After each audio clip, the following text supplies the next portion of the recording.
Santé mentale. On entend beaucoup parler de la prévention, justement, comment prendre soin de santé mentale. Puis là, j'ai envie d'amener ça un peu différemment parce que pour moi, puis là, ça n'engage que moi ici, c'est bien important. Santé mentale, c'est comment est-ce que je prends soin de mes neurotransmetteurs, ce qui me permet de produire de la dopamine, l'acétylcholine, la sérotonine, du GABA pour être capable justement d'envoyer l'influx, de créer les bonnes connexions pour que je sois capable justement euh, d'être de bonne humeur, de bien réagir avec le stress, comment est-ce que je vais être capable justement de m'observer quand j'ai des changements d'humeur. Puis il faut comprendre ici, quand notre sommeil, notre alimentation, notre santé physique est un peu en déséquilibre, inévitablement, il y a peut-être un lien à faire avec ce qui se passe au niveau de la chimie du cerveau.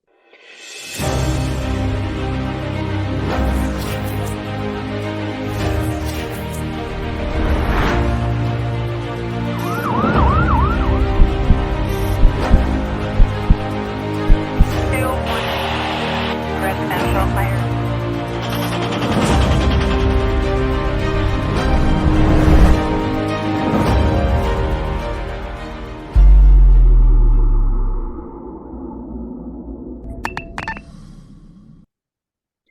Bonjour tout le monde, ici Claudia Martellino, votre animatrice pour le podcast Les Déployés. Les Déployés, c'est un podcast là, qui s'adresse en fait au personnel des services d'urgence, premiers répondants, pompiers, policiers, militaires, ambulanciers, conjointes aussi, employés du 911, agents de la paix, services correctionnels. Donc, toutes ces personnes qui ont à prendre des décisions, à être dans des situations euh, parfois difficiles.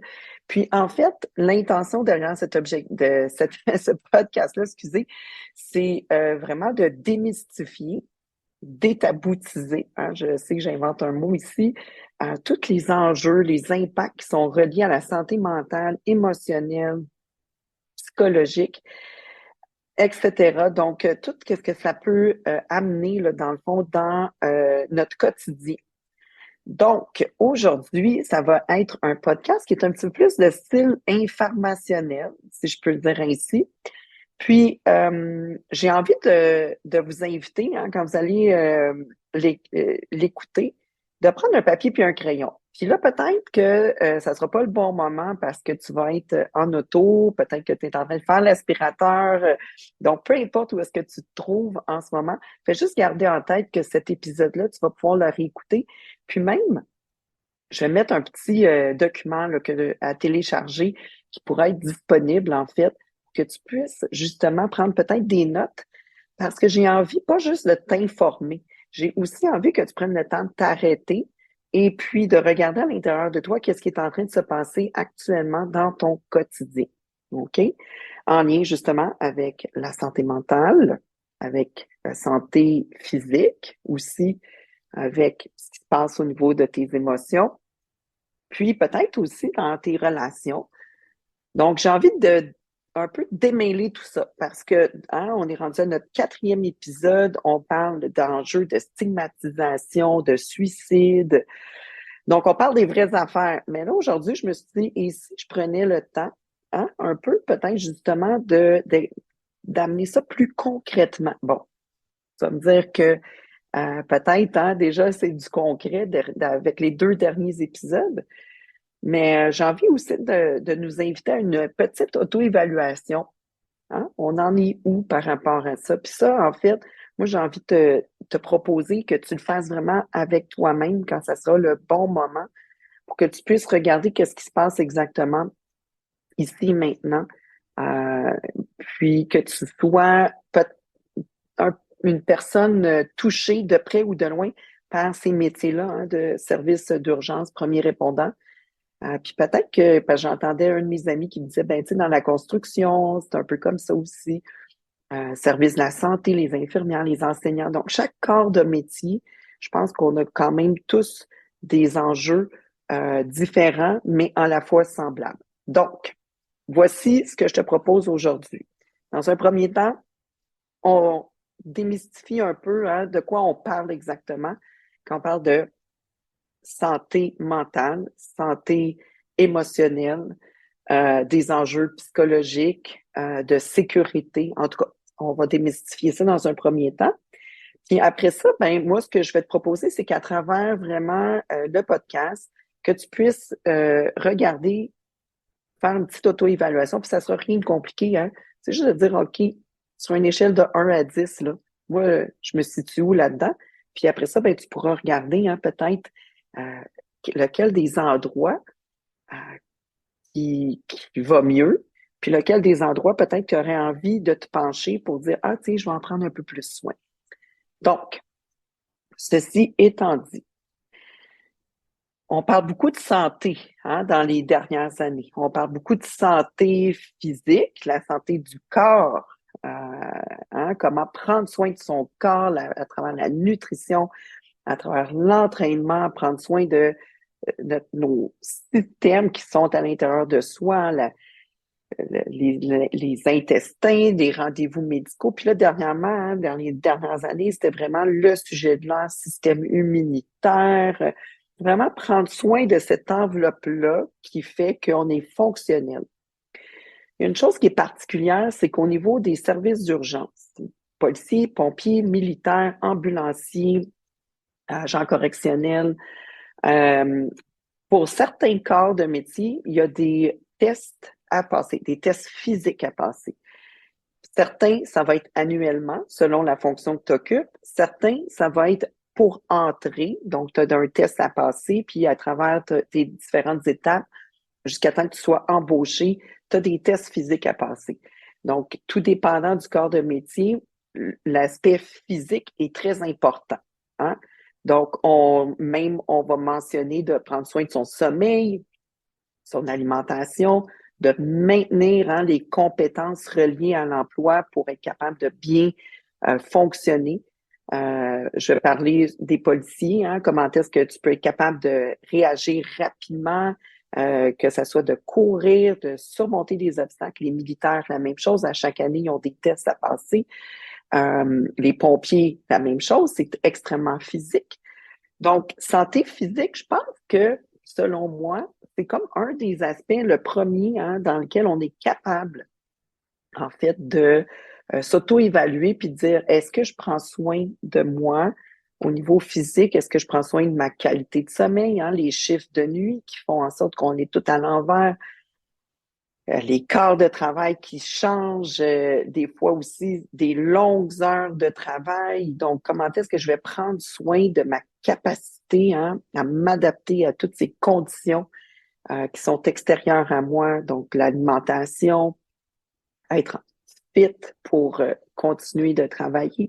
Donc, santé physique, jusque-là, ça va bien, c'est du concret. Hein? On est capable de s'auto-évaluer puis de dire, bah, OK, de quelle façon je suis capable de prendre soin de ma santé physique. Donc là, première question pour vous, pour toi qui écoutes, t'en es où par rapport à prendre soin de ma santé physique? Sur une échelle de 1 à 10, sans réfléchir, tu dirais que tu es à combien? 0 ou 1 étant je m'en occupe plus, je m'en occupe pas pantoute, c'est pas important. Puis 10 étant c'est super important. Je m'entraîne, je fais tout ce qu'il faut pour prendre soin de mon sommeil, de mon alimentation. J'ai un mode de vie dit sain. OK? Donc, première petite réflexion pour toi qui écoutes. Maintenant, si je te parle de santé mentale, hein, santé mentale, on entend beaucoup parler de la prévention, justement, comment prendre soin de santé mentale. Puis là, j'ai envie d'amener ça un peu différemment parce que pour moi, puis là, ça n'engage que moi ici, c'est bien important. Santé mentale, c'est comment est-ce que je prends soin de mes neurotransmetteurs, ce qui me permet de produire de la dopamine, l'acétylcholine, la sérotonine, du GABA pour être capable justement d'envoyer l'influx, de créer les bonnes connexions pour que je sois capable justement d'être de bonne humeur, de bien réagir avec le stress, comment est-ce que je vais être capable justement de m'observer quand j'ai des changements d'humeur. Puis il faut comprendre ici, quand notre sommeil, notre alimentation, notre santé physique est un peu en déséquilibre, inévitablement, il y a peut-être un lien à faire avec ce qui se passe au niveau de la chimie du cerveau. Ça, c'est moi qui dis ça. Je suis pas supportée par aucun médecin ni quoi que ce soit. En fait, j'ai juste envie de te dire que par déformation en tant qu'entraîneur, hein, parce que j'ai été entraîneur pendant une bonne partie de ma vie, euh, et policière aussi. Dans les dernières années, je me suis aperçue à travers les différentes lectures que j'ai faites, à travers les formations en neurosciences, hein, que tout ce qui s'occupe au niveau, là, prend soin de notre santé mentale, hein, c'est vraiment ce qui permet d'avoir justement un équilibre au niveau de la chimie du cerveau. Là, comment qu'on va faire pour évaluer ça? Ben, moi, chaque année, ou peut-être pas, là, mais à chaque 2 ans, mettons, 3 ans, je vais faire ce qui s'appelle le Braverman Test, qui me permet justement d'aller évaluer un peu mes déséquilibres. Puis là, encore une fois, ça n'engage que moi ici, je tiens à le préciser. Par contre, je vais le mettre en référence, j'ai un bel outil qui s'appelle Un cerveau à 100%, qui a justement été écrit par le docteur, je regarde en arrière, il est à côté de moi, le docteur Eric Braverman. Puis je trouve ça fascinant de justement aller voir, hein, oups, ben là, cette année, là, mon GABA, le GABA, c'est ce qui me permet de ralentir, d'être dans un état d'esprit beaucoup plus calme. Mais il y avait peut-être des petits ajustements à faire. Là, peut-être que je vous apprends des nouvelles choses. C'est intéressant. Mais par contre, j'ai envie de vous dire de quelle façon, justement, c'est important pour toi. On va y aller comme ça. De quelle façon c'est important pour toi de prendre soin de ce qui se passe entre tes deux oreilles. Puis là, je parle de la chimie du cerveau, des neurotransmetteurs, mais j'ai envie aussi de te parler de toutes ces idées, de toutes ces pensées qui traversent ton esprit. Hein? Tout l'aspect mental, agité ou non. Hein? Comment est-ce que tu vas te préoccuper justement euh, des autres? Comment est-ce que tu vas te préoccuper de toi-même? Comment est-ce que tu vas entretenir des pensées? Parce que tu sais, hein, qu'on a au-dessus de 90 000 pensées, là, mes chiffres sont peut-être pas exacts, qui vont traverser notre esprit à chaque jour. Dans un des épisodes, le deuxième avec Christophe Girard, on abordait la notion que, hein, des fois, là, la petite pensée subtile qui dit, bah, de toute façon, est-ce que j'en vaut la peine? Puis ça s'infiltre à travers nos 70, 80, 90 000 pensées. Puis à un moment donné, cette petite pensée devient un petit peu plus grande. Donc, je reviens ici avec toi aujourd'hui. De quelle façon c'est important pour toi de prendre soin de ta santé mentale? Donc, deuxième question. De quelle façon c'est important pour toi de prendre soin de ta santé mentale? 1 à 10, donc 0, 1, c'est je m'en fous. Moi, business as usual, je me rends travailler, j'ai pas besoin de m'occuper de ça, c'est pas important. 10 étant, je m'observe, je suis conscient des pensées qui m'habitent, je serais intéressée peut-être à en savoir plus pour prendre soin de ça. Donc, je t'invite à prendre un papier, un crayon, noter, peut-être télécharger le guide, regarder un peu à travers ce questionnement-là, de quelle façon c'est important pour toi de prendre soin de ce qui se passe entre tes deux oreilles. Je te laisse un instant pour le noter, sans nécessairement chercher à comprendre le chiffre qui va sortir. Excellent. On continue. J'ai envie de te parler maintenant de santé émotionnelle. Puis là, c'est là que tu vas comprendre peut-être la différence avec on parle de santé mentale, nos idées, nos pensées, chimie du cerveau. Là, j'ai envie de t'amener un petit peu plus au niveau de tes gestions des émotions. Hein, on sait qu'on a des émotions primaires, hein, la peur, la tristesse, la joie, le dégoût. Il y en a qui vont dire oui, non. Puis on a la colère, hein, les émotions de base, là, les 5 émotions de base. Puis là, ben, moi, je suis curieuse de savoir d'abord, peut-être, pour toi, tu dis, hein, c'est quoi les émotions? De quoi qu'on parle? Moi, ça me dit rien. Parce que figure-toi donc que moi, ça m'est déjà arrivé d'avoir des gens que quand je leur disais, tu te sens comment? Ils ne savaient pas. Ils n'étaient même pas capables de reconnaître ce qui se passe à l'intérieur d'eux. Ils ne sont pas capables de reconnaître les émotions. En fait, quand l'émotion arrive, il y a comme un shortcut parce que l'émotion fait juste arriver, simplement. Donc, j'ai une de mes amies comme ça qui me dit, quand elle est en colère, elle ne voit pas venir. C'est tout de suite, paf, ça explose. Même chose pour la tristesse. Donc, hein, on a nos émotions de base. Il y en a qui vont dire, on appelle ça l'intelligence émotionnelle. Hein? Comment est-ce que je suis capable de m'observer, reconnaître mes émotions? Puis là, on y va bien simplement. Je vais faire un lien ici. On vit à travers les services d'urgence, des situations de stress au quotidien. Des fois même, on est dans l'attente. Il se passe rien. Hein, des amis pompiers, hein, des fois qu'il se passe rien. Puis là, tout d'un coup, en une fraction de seconde, paf, on nous demande de réagir. Let's go, let's go. On passe d'un état, hein, les policiers, on va dire, dans le blanc. Peut-être les pompiers aussi, on est dans le blanc. Il se passe rien. J'étais pratiquement en train de dormir. Puis là, tout d'un coup, stress dans le tapis. On doit intervenir. Situation de crise, situation d'urgence. Puis là, ben après ça, hein, là, je reviens à ma santé, la chimie du cerveau qui doit réajuster le tir parce que là, il y a eu une grosse décharge de stress. Le cerveau doit se réajuster. Puis là, ça descend ici, dans le cœur. Puis moi, parce que pour moi, le cœur, c'est le siège des émotions. Puis là, ben, c'est là qu'il se passe des choses. Des fois, on va vivre une profonde tristesse, un peu de colère par rapport à l'incompréhension de pourquoi c'est arrivé cette situation-là, du dégoût, hein, parce qu'on va voir des scènes de tout ça, du dégoût. Peut-être des fois, c'est de la joie, hein? Des fois, on vient en aide à quelqu'un, puis on est comme heureux d'avoir contribué, de faire une différence.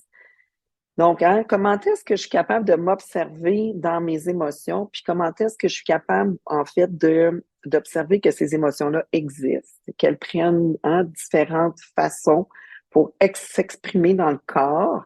Hein, c'est quoi les signes qui font que là, je reconnais, hein, c'est qu'est-ce qui se passe au niveau émotif. Puis des fois même, ça peut être justement quand je suis en compagnie de ma famille, de mes proches, hein, il y a des choses qui vont arriver. J'en parlais de ça avec mon prochain invité qui va être dans le prochain épisode, où est-ce qu'on regarde un film, il y a quelque chose qui monte, qui nous rappelle un événement. Comment est-ce qu'il y a un proche qui va simplement nous lancer une question par rapport à un événement qui est survenu, puis il y a comme une émotion qui monte. Puis souvent, puis là je vais parler pour moi, hein, ces émotions-là, on les prend, on les tasse parce que en fait, on a besoin de se bloquer, de se créer cette carapace parce que sinon, on prend toutes les émotions, je pense pas qu'on serait capable de faire notre travail. Par contre, comment est-ce que je vais m'en occuper de ces émotions-là? Comment est-ce que je vais en prendre soin? Donc, ma question pour toi, de quelle façon tu es capable de reconnaître tes émotions? Puis, est-ce que c'est important pour toi? Donc, encore une fois, je t'invite à noter sur une échelle de 1 à 10, 1 étant, moi, j'ai pas d'émotion, je sais même pas de quoi tu parles. 10 étant, oui, même je suis sensible à ce que je vis et c'est important pour moi de faire des démarches, de prendre conscience que les émotions existent et justement pour pouvoir créer cet espace-là. Donc, ma troisième question pour toi. Je te laisse un instant pour y réfléchir sans trop mentaliser.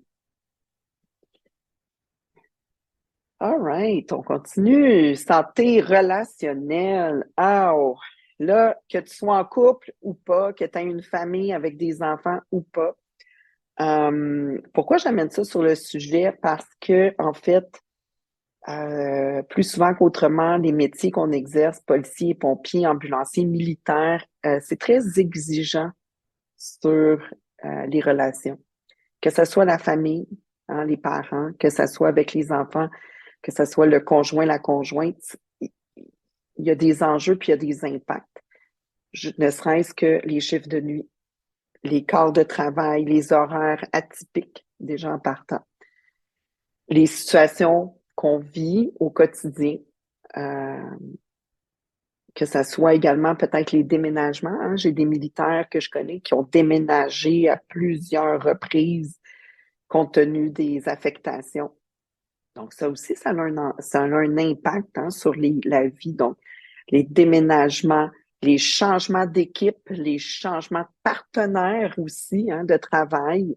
Ça a moi, je travaille avec un gars, mon nouveau chum, lui, qu'est-ce qu'il pense de ça? Oups, là, je travaille avec une fille, c'est différent. Je change d'équipe, la dynamique change, donc il va avoir un impact aussi sur conjoint-conjointe. Il y en a qui vont aussi choisir de justement développer une relation amoureuse avec quelqu'un du même métier parce que c'est plus facile, tandis qu'il y en a d'autres qui vont prendre un conjoint-conjointe qui est complètement extérieur, mais ça aussi, ça a un impact. Donc, de quelle façon, hein, j'ai envie de te dire, c'est quoi la place que les relations euh, prennent dans ta vie professionnelle? Parce que vous soyez au courant ou non, euh, beaucoup des personnes que je connais au niveau politique se sont suicidées suite à des enjeux relationnels, une perte, une séparation. Euh, ouais, c'est la réalité. Des personnes que je connais dans mon entourage qui se sont enlevées la vie, qui se sont suicidées suite à des ruptures amoureuses. Donc, si on veut se dire les vraies affaires, je pense qu'il y a quand même un impact ici là, au niveau des relations. Donc, ça serait quoi pour toi la place que les relations occupent? Donc, encore une fois, une échelle de 1 à 10. 1 étant, moi, je suis pas en relation, je veux rien savoir, pas important. Puis 10 étant, ma relation est très importante, mes enfants, ma famille, c'est très, très, très important pour moi et j'ai envie d'en prendre soin, de prendre soin de moi pour être capable de prendre soin d'eux également. Petit, petit moment ici pour simplement noter sur une échelle de 1 à 10, t'en es où par rapport à ça? Alors, c'est sûr que je peux continuer avec la santé financière, avec plein d'autres éléments qui englobent la santé, parce que la santé, c'est pas juste hein, ce qui se passe au niveau physique, mental, émotionnel, relationnel, c'est beaucoup plus large que ça. On parle d'une santé aussi au niveau sociétal, on parle d'une santé au niveau de euh, ce qu'on vit actuellement dans différentes sphères de vie, système économique, politique, etc. Mais là, je dirais pas là-dedans, OK? Parce que j'ai envie de ramener ça à vraiment ce que, comme je dis, la base. Ce qui m'amène à la base, hein? Pyramide de Maslow. Tout le monde connaît ça, hein? Besoins physiologiques. Ensuite de ça, on monte dans les besoins affectifs, sentiment d'appartenance, accomplissement, actualisation. Donc, hein, la base, besoins physiologiques. Puis, je ne sais pas, peut-être vous allez vous reconnaître là-dedans, mais au niveau policier, puis peut-être les autres aussi, on a le triangle de la survie. Hein? Donc, une survie physique, prendre soin de comment est-ce que je vais prendre soin là, de justement survivre à un événement. Puis les militaires aussi, en fait, ambulanciers. Je pense pas mal tous les services d'urgence, on a ça. Là. Comment est-ce que je vais m'adapter rapidement, prendre des décisions rapidement dans des situations de crise où est-ce que ça peut-être ça dégénère, ma vie est en danger. Donc, comment je prends soin de ma survie physique? Comment est-ce que je prends soin de ma survie mentale? Hein? Parce qu'après ça, on veut se protéger.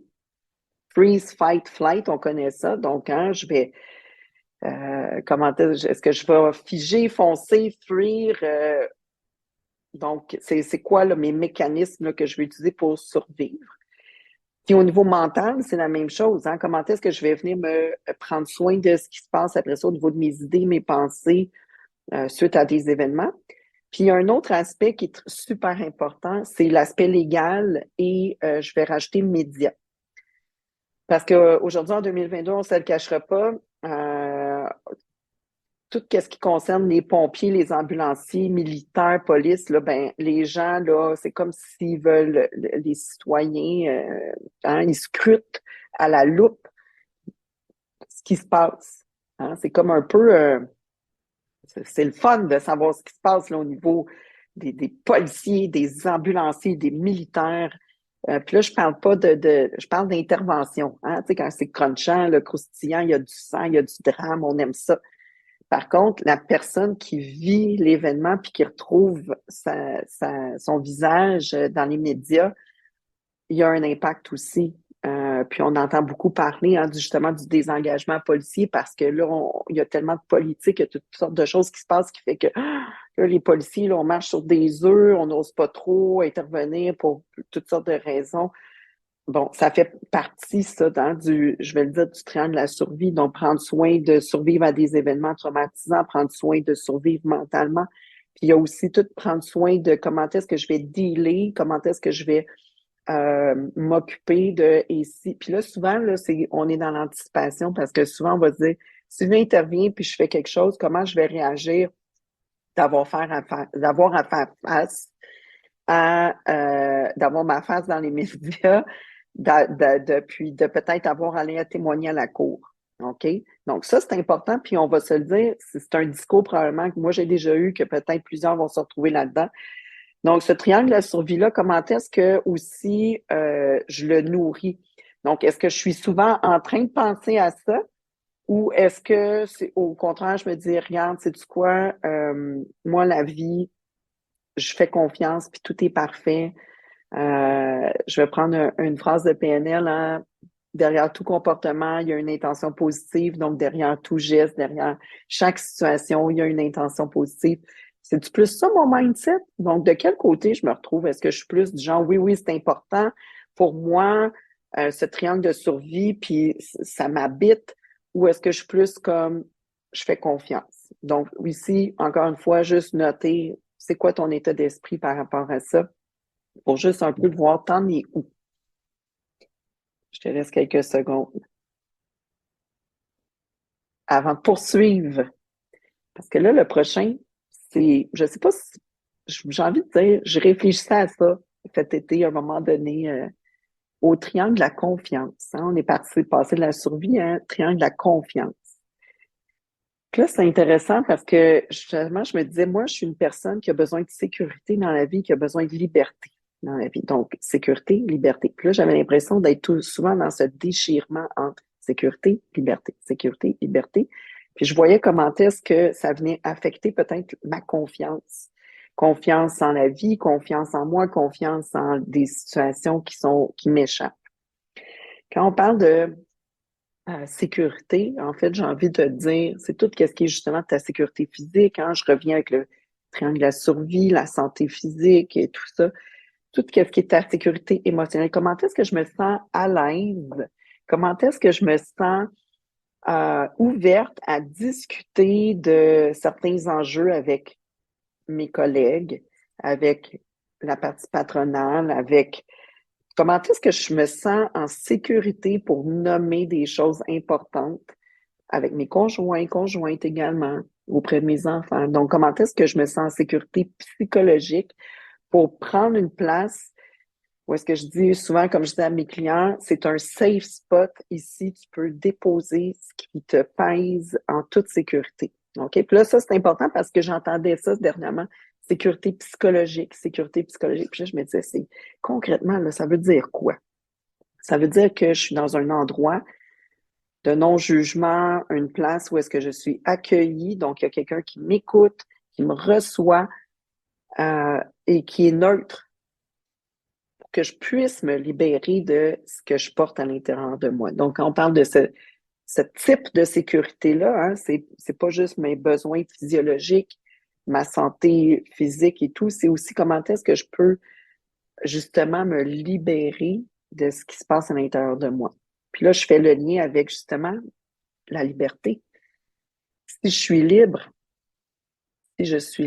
ça veut dire que je suis en confiance.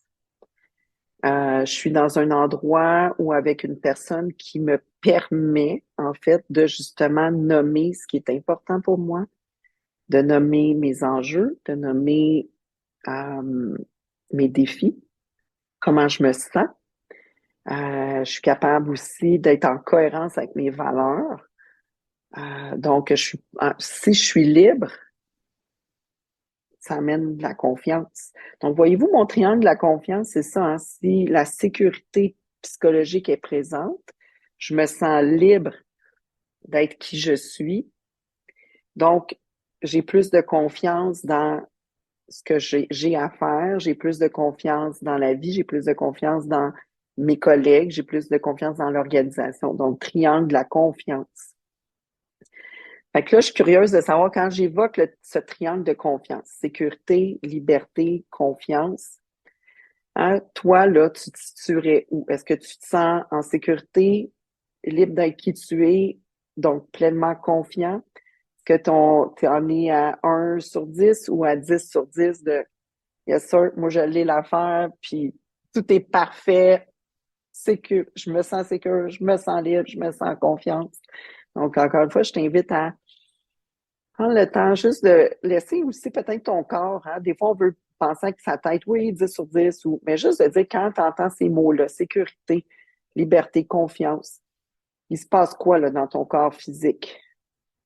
Parce que moi, je vais être honnête avec toi, quand je parle de ça, je me dis, oups, c'est peut-être là-dessus que j'ai envie justement de mettre mes efforts puis de cultiver cet aspect-là. Parce que c'est ce qui va permettre justement de prendre soin, hein, de ma santé dans sa globalité. Ce qui va me permettre aussi de peut-être être une porteuse de changement autour de moi, dans mon entourage, auprès de mes collègues. Alors, j'ai envie de terminer avec ça, hein, au niveau de cette petite auto-évaluation que je te propose qui permettait aussi de concrètement mettre des mots, des situations par rapport aux aspects de santé mentale, sécurité psychologique. Comment est-ce que on peut prendre soin de soi? Comment est-ce que je peux, en prenant soin de moi, prendre soin de mon partner, ma partner, prendre soin de mon équipe aussi, prendre soin de l'organisation et surtout de ma famille, de mes proches. Parce que si je suis un être en santé, dans toute sa globalité, dans tous ses aspects, hein, physiques, mais émotionnels, comme je l'ai nommé au début, ben, comment est-ce que justement ça peut avoir un impact positif, bénéfique autour de moi, mais surtout pour moi. Donc, je vais être envie de te laisser avec cette réflexion-là. Donc, comment est-ce que, puis là, ça, c'est pas sur 1 à 10, là, c'est comment est-ce que tu prends soin de toi au quotidien? Comment est-ce que tu prends soin de ta famille, de tes proches? Puis là, je mets ça élargi, mais ça peut être ton conjoint, ta conjointe, tes enfants. Comment est-ce que tu prends soin concrètement de tes coéquipiers, de ton partner, ta partenaire? Comment est-ce que tu prends soin aussi de l'organisation? Puis de quelle façon c'est important pour toi de prendre soin de tous ces éléments-là? Donc, ça, c'est la dernière petite piste de réflexion sur laquelle je t'amène.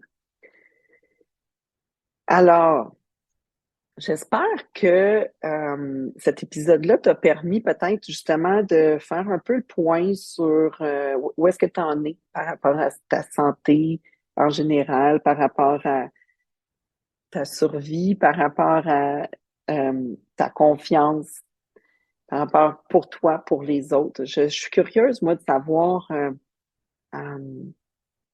comment tu vis ça, comment ça te permet peut-être, hein, justement, de prendre un temps pour t'arrêter puis de te poser ces questions-là pour te permettre justement d'aller de l'avant. Puis hein, quand on dit prends soin de toi, là, tu sais, moi, je l'ai souvent eu dans ma carrière. Claudia, prends soin de toi, prends soin de toi. Puis là, à un moment donné, je suis venue, là, je t'anime me faire dire de prendre soin de moi parce que je pense que je prends soin de moi, mais en même temps, je me disais, je comprenais pas, tu sais, le prends soin de toi. Puis moi, c'est ça que j'ai envie de t'amener. De quelle façon tu peux prendre soin de toi à travers concrètement des questions, à travers concrètement des pistes de réflexion qui vont t'amener vers ça. Je ne sais pas qu'est-ce que tu en penses, comment ça t'interpelle, comment ça résonne pour toi.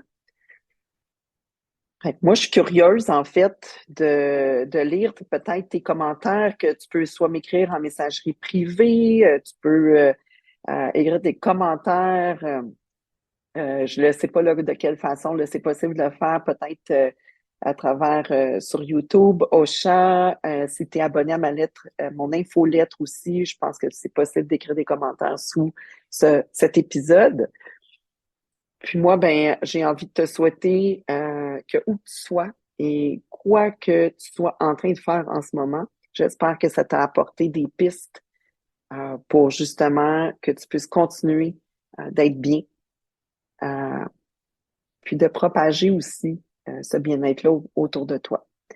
Donc, on va se retrouver prochain épisode avec un invité qui se livre à nous avec des expériences assez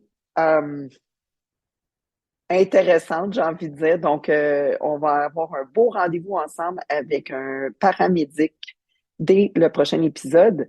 Alors, c'était Claudia Martellino pour le podcast Les Déployés. Puis, je suis vraiment curieuse de savoir comment est-ce que euh, tu as reçu ce podcast aujourd'hui.